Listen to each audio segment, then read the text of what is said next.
फिल्मों का विभाग, इस सरकार ने अभी तक भले डिपार्टमेंट ऑफ फिल्म्स का गठन नहीं किया है भारत में, लेकिन अघोषित तरीके से इस तरीके की फिल्में खूब बनाई जा रही हैं, जिससे आपके मन में मुसलमानों को लेकर घृणा का भाव पैदा हो, जिससे आपके मन में सिखों को लेकर घृणा का भाव पैदा हो, जिससे आप अपने देश के नौजवानों पर सवाल करने पड़े, अपने देश की पढ़ने लिखने वाली लड़कियों पर सवाल करने लगें, वकीलों और अध्यापकों पर सवाल करने लगें।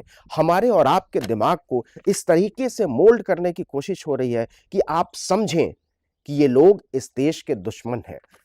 क्या करता था हिटलर डिपार्टमेंट ऑफ फिल्म्स के जरिए? वो ऐसी फिल्में बनवाता था जो कट्टर राष्ट्रवाद की बात करे, वो बात बात पर देश की बात करे, और मैं कट्टर शब्द का इस्तेमाल छोड़कर मैं क्रूर राष्ट्रवाद का इस्तेमाल करूंगा।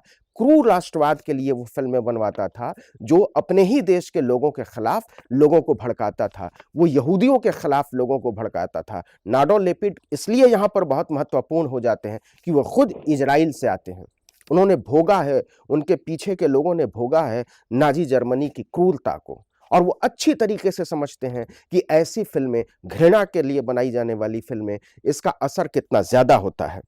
तो वो क्या करता था हिटलर का डिपार्टमेंट ऑफ फिल्म्स, वो इस तरीके की फिल्में बनाता था जो बात बात पर आपसे कहे कि देश के लिए ऐसा किया जा रहा है, जो बात बात पर आपसे कहे कि औद्योगिक तरक्की इसलिए जरूरी है कि आप अपने लोगों की परवाह बंद कर दें, और उसके इरादे यही होते थे।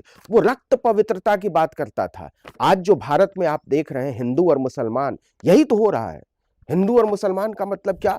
हिंदुओं को माना जाता है, ये सरकार बताती है, ये पार्टियां बता रही हैं कि हिंदू दरअसल प्योर है, वो आतंकवादी नहीं हो सकता है, वो देश के खिलाफ नहीं जा सकता है, वो बहुत देश प्रेमी होता है। और जब आप वो ऐसा कहता है तो अपने आप एक बहुत बड़ी बहुसंख्यक आबादी को मुसलमानों के खिलाफ खड़ा कर देता है, सिखों के खिलाफ खड़ा कर देता है, और बार बार वो इसकी बात करता था। बार बार ये जो डिपार्टमेंट ऑफ फिल्म्स है था हिटलर का या नाजी पार्टी का, वो क्या करता था? वो कहता था कि सैन्य ताकत बहुत जरूरी है, हथियार होने चाहिए, लोगों को मार देना चाहिए, देश के दुश्मनों को खत्म कर देना चाहिए, उड़ा देना चाहिए, ऐसे संस्थानों को बंद कर देना चाहिए।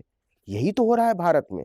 कश्मीर फाइल्स पर जो टिप्पणी है नाडो लेपिड की, इसको इसलिए बहुत जरूरी अर्थों में और संदर्भों में देखा जाना चाहिए कि ये कैसे एक अंतर्राष्ट्रीय बिरादरी में हमारी फजीहत कराई गई है, और ये दुनिया में संदेश ये गया है कि भारत के लोग, भारत के फिल्म प्रेमी, भारत की फिल्मों की सत्ता चलाने वाले लोग दरअसल मूर्ख, जाहिल, उजड़ और नैतिक रूप से भ्रष्ट हैं।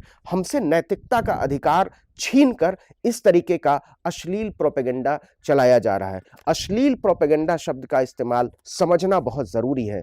मैं आपको बताऊं कि ये पूरा सिलसिला है। आप गौर कीजिए कि 3 फिल्में आई हैं पिछले 3 सालों में, और जैसे एक film I Uri the surgical strike, दूसरी फिल्म आई केसरी, और उसके अगले साल आती है तान्हा, तानाजी।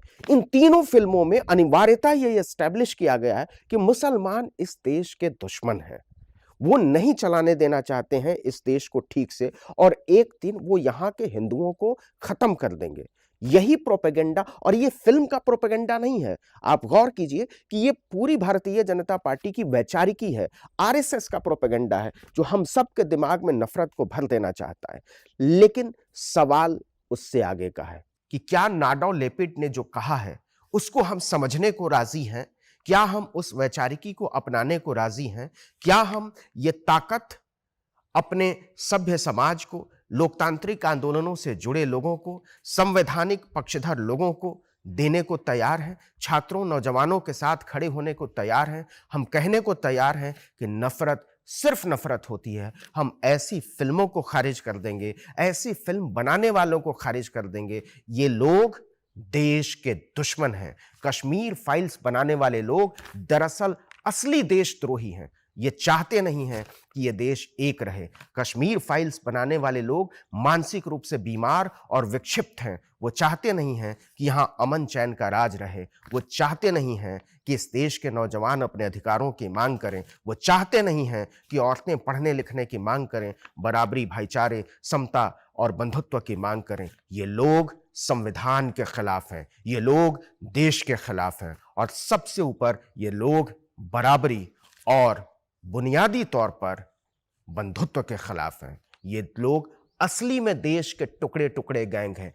ऐसे लोगों को, इनकी बनाई हुई फिल्मों को खारिज कीजिए और बार बार कहिए कि हम आपके इस भ्रष्ट, पतनशील और अश्लील, क्रूर, भयावह एजेंडे को नहीं चलने देंगे, नहीं चलने देंगे, नहीं चलने देंगे। नमस्कार।